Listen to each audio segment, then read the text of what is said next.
Serial वसुधा के आने वाले एपिसोड में अब कहानी एक ऐसे मोड़ पर पहुंचने वाली है जहां चौहान हाउस की हर दीवार सच्चाइयों की गूंज से हिल उठेगी।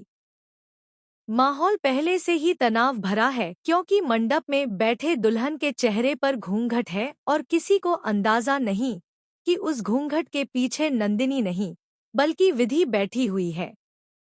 जैसे ही यह राज सबके सामने आएगा कि देव की शादी उस लड़की से नहीं हो रही जिसे सबने स्वीकार किया था, बल्कि उससे जिसकी चालाकियों ने इस घर को पहले भी कई बार हिलाया है, पूरा चौहान परिवार दंग रह जाएगा।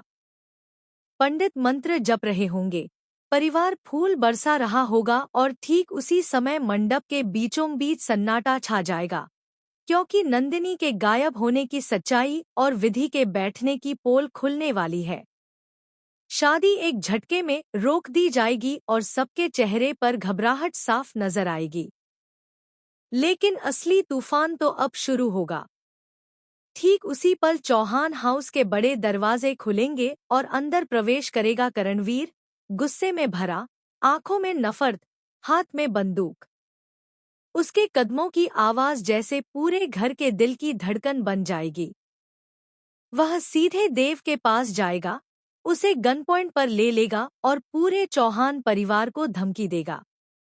वह चंद्रिका से कहेगा, अगर अपने बेटे की सलामती चाहती हो तो चुपचाप मेरे बहन विधि की शादी देव से करवा दो, वरना आज यहाँ सिर्फ एक नहीं, दो जाने जाएंगी। एक तुम्हारा बड़ा बेटा देव और दूसरा तुम्हारा छोटा बेटा भी, और साथ ही उस हनुमंत की भी मौत होगी जो वसुधा का बाप है।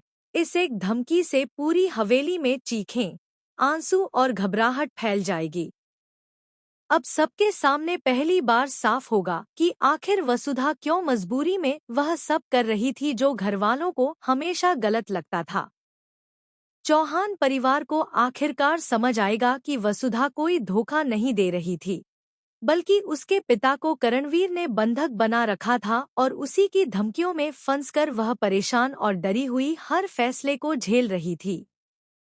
वसुधा के चेहरे पर दर्द, डर और मजबूरी एक ही साथ साफ झलकेगी। लेकिन यह सच्चाई सामने आने के बावजूद चंद्रिका का गुस्सा शांत नहीं होगा।